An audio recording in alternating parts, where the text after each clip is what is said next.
Selamat pagi anak-anak. Selamat bergabung kembali dalam pembelajaran IPS bersama Ibu untuk kelas 8. Ya, apa kabar anak-anak? Tentunya semuanya baik, sehat, dan tetap semangat untuk menjalani setiap aktivitas dan kegiatan. Terutama dalam proses pembelajaran hari ini, kita harus tetap semangat. Sebelum kita lanjutkan pembelajaran ini, kita berdoa terlebih dahulu. Kita berdoa bersama-sama. Berdoa dimulai. Amin. Ya, semuanya hadir dalam pembelajaran hari ini. Ya, hadir. Ya, pada kesempatan ini Ibu akan memberikan materi berhubungan dengan mobilitas sosial. Anak-anak, lihat gambar yang Ibu tampilkan. Ini terjadi aktivitas beberapa orang, ada yang naik turun tangga.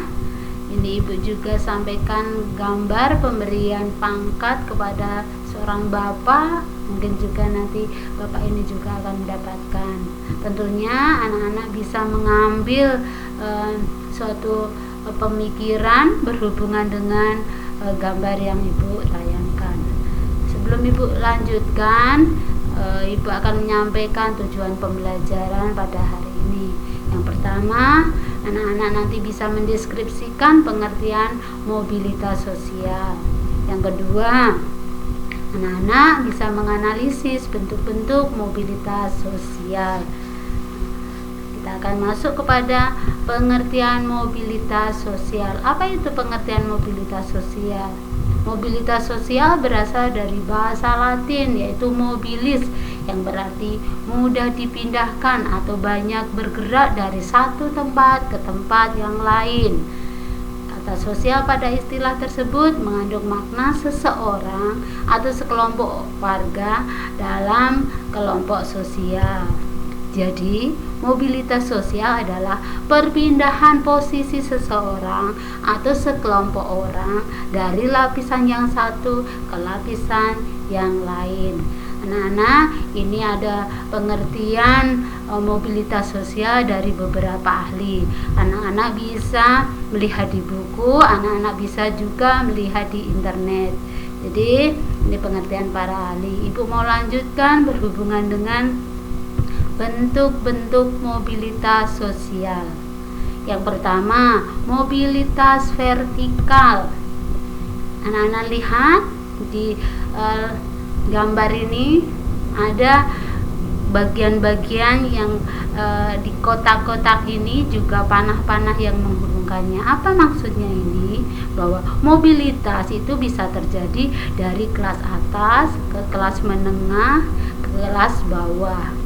Dan sebaliknya bisa terjadi dari kelas bawah menuju ke kelas menengah, kemudian menuju ke kelas atas. Inilah mobilitas vertikal. Mobilitas vertikal ini dibagi menjadi dua. Yang pertama yaitu mobilitas vertikal ke atas atau social climbing. Apa itu social climbing? Yaitu peningkatan status sosial dari yang rendah ke yang atas, atau bisa dikatakan peningkatan status sosial dari pangkat yang rendah ke pangkat yang lebih tinggi. Contohnya seorang pelajar atau anak-anak nanti setelah lulus sekolah, anak-anak akan bekerja, berarti anak-anak mengalami kenaikan status sosial, berarti anak-anak mengalami mobilitas vertikal ke atas. Yang kedua, mobilitas vertikal ke bawah atau social sinking.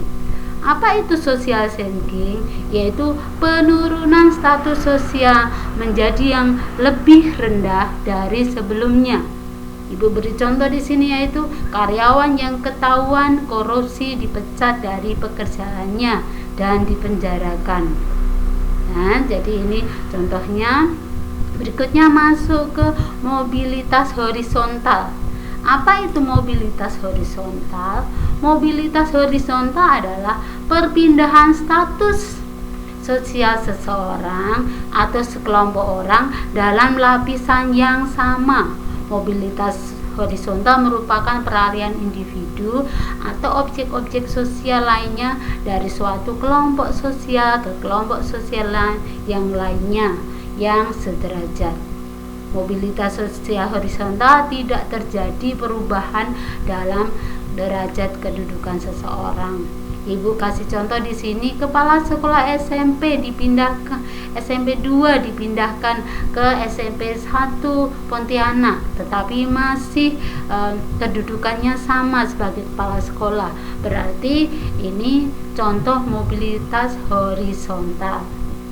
Ibu lanjut berikutnya, kita masuk ke bentuk-bentuk mobilitas sosial berdasarkan ruang lingkupnya. 1. Mobilitas intragenerasi. Apa maksudnya? Yaitu mobilitas sosial yang terjadi dalam satu generasi.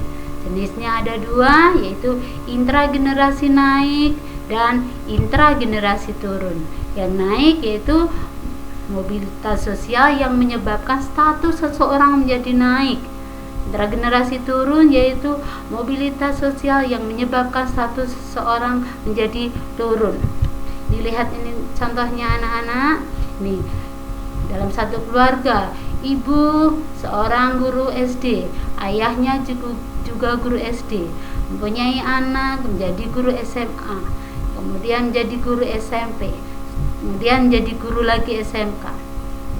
Kemudian yang ini berarti ini tadi mobilitas intragenerasi naik.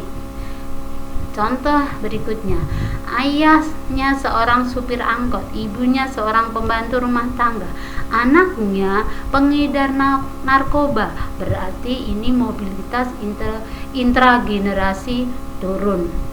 Berikutnya yang kedua, mobilitas sosial antar generasi ialah mobilitas sosial yang terjadi dari 2 generasi atau lebih. Yang dibagi menjadi 2 yaitu antar generasi naik dan turun. Yang naik mobilitas sosial yang menyebabkan status seseorang naik, dan yang kedua antar generasi turun yaitu mobilitas sosial yang menyebabkan status seseorang turun. Ini contohnya. Mana? Ini mobilitas ini antar generasi. Seorang kakek ini penjaga sekolah, ayahnya guru, anaknya seorang menteri negara. Ini mobilitas naik. Contoh lagi, kakek seorang jenderal TNI, ayahnya pengusaha, anaknya seorang sopir. Ini mobilitas turun. Demikianlah anak-anak pembelajaran pada hari ini tentang mobilitas sosial. Apa yang menjadi kesimpulannya yaitu bahwa mobilitas itu bisa terjadi pada siapapun, dan setiap kita juga akan mengalami mobilitas sosial. Jadi untuk mengetahui pemahaman anak-anak, ibu berikan tugas untuk evaluasinya di halaman 88 untuk buku paket siswa.